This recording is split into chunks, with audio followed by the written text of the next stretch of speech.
আমরা ভিতরে গিয়েছিলাম ভিডিও করার জন্য, তো সেখানে আমাদের ভিডিও করতে দেওয়া হয়নি। আমি সেই জন্য কয়েকটা ক্লিপই নিয়েছি। তো এই হচ্ছে কথা পাবলিক, আমরা বালুঘাট থেকে এখানে চলে এসেছি শুধু পাবলিক শুধু ব্লগ করার জন্য। হ্যালো পাবলিক, কি অবস্থা সবার, কেমন আছো তোমরা? তো আশা করি ভালোই আছো। তো পাবলিক আমিও ভালো আছি। তো পাবলিক তোমাদের গুড মর্নিং আবার সবাইকে। তো পাবলিক তোমরা দেখতে পাচ্ছ আমার ব্যাকগ্রাউন্ড, আজকে আমরা কে কে এসছে। তো পাবলিক আজকে আমরা এসেছি, এটা আমার মামু, এটা আমার তেলা ভাই, আর এটাকে তো পাবলিক কালকে আমরা আসছি এখানে। তো আমরা প্রায় পরশুদিন বেরিয়েছি বাড়ি থেকে, আর আমরা কালকে এখানে এসেছি। ওই আস্তে আস্তে 12:30 বেজে গিয়েছে। তো কালকে আমরা সারাদিন রেস্ট নিয়েছিলাম, আর আজ সকালে ঘুম থেকে উঠে চলে এসেছি আমরা কোথায়। তো পাবলিক আমরা সকালবেলা এসেছিলাম এখানে, এটা হচ্ছে ইসকন মন্দির, শিলিগুড়ির হচ্ছে ফেমাস মন্দির ইসকন মন্দির। আমরা সকাল 5টার দিকে উঠে এখানে এসেছিলাম ইসকন মন্দিরে ঘুরতে। তো পাবলিক যাই হোক, শিলিগুড়িতে এসেছি আমরা। তো দেখতে পাচ্ছ তোমরা, এই হচ্ছে আমাদের ইসকন মন্দিরের 2 নম্বর গেট, আর আমরা ঢুকেছিলাম ওই 1 নম্বর গেট দিয়ে। তো পাবলিক আমি তোমাদেরকে কিছু ফুটেজ দেখিয়ে দেবো ইসকন মন্দিরে। আর এখানে শিলিগুড়িতে আমার মাসি বাড়ি আছে, তোমাদেরকে আমি তো দেখালাম যে আমার ভাই আর বোন। তো এই হচ্ছে কথা পাবলিক। তো যাই হোক, ভালোই লাগছে আমাকে এই জায়গাটা।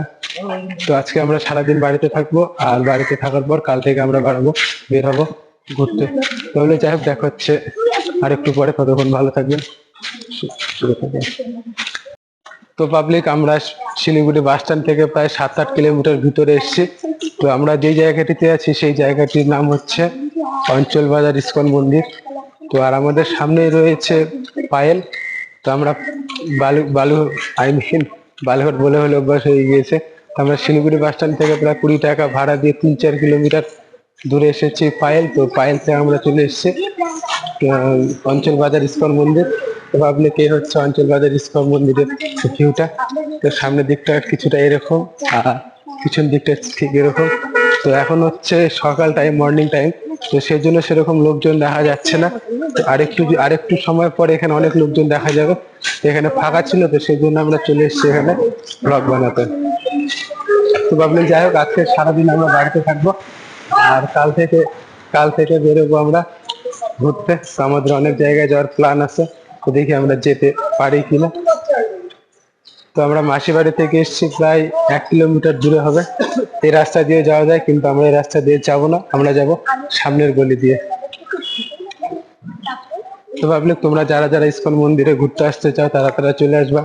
আর ভিতরে কোনো ব্লগ ভিডিও বা কোনো রিলস বানানোর অপশন ছিল না, তো সেই জন্য আমি ভিতরে কোনো প্রকার রিলস ভিডিও না বানিয়ে আমি বাইরে থেকে ব্লগ করছি।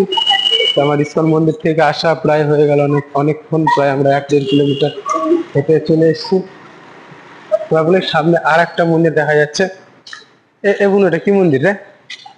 এটা কি মন্দির? এটা কি মন্দির? এটা কি মন্দির? হ্যাঁ, এটা কালী মন্দির। কালী মন্দির। তো ভাবলে সামনে আর একটা মন্দির দেখা যাচ্ছে, তো মন্দিরটি হচ্ছে কালী মন্দির। তো আমরা সামনের যে গলিটা দেখা যাচ্ছে সেই গলি দিয়ে বাঁদিকে যাবো আমরা আমাদের মাসির বাড়িতে।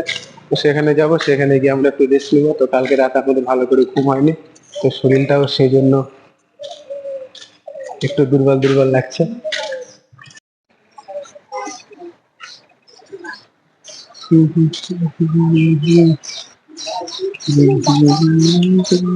তো পাবলিক আমরা কালী মন্দির পার করে ঢুকে গিয়েছি এই গলিটাতে। আপনারা দেখতে পাচ্ছ পুরো ফাঁকা গলি। তো এখানে শুধুমাত্র আমরা 4 জনে রয়েছি, আর কেউ থাকে না, কেউ নাই গলিতে। তো এখন বাজে প্রায় 6:30 মতন হবে। তো এখানে 8:30-9টা বাজতে ফুল এখানে লোকজন হয়ে যায়। তো জায়গাটা ফাঁকা ছিল, তো সেই জন্য আমি সকাল চলে এসেছি। তো পাবলিক যাই হোক, দেখা হচ্ছে নেক্সট একটা ব্লগে। তো ততদিন ভালো থাকবেন, সুস্থ থাকবেন। আর আমি তোমাদেরকে বলেছিলাম ব্লগ ভিডিও বানানোর জন্য, তো তোমরা কে কে ব্লগ ভিডিও বানাচ্ছ কমেন্টে জানাবেন।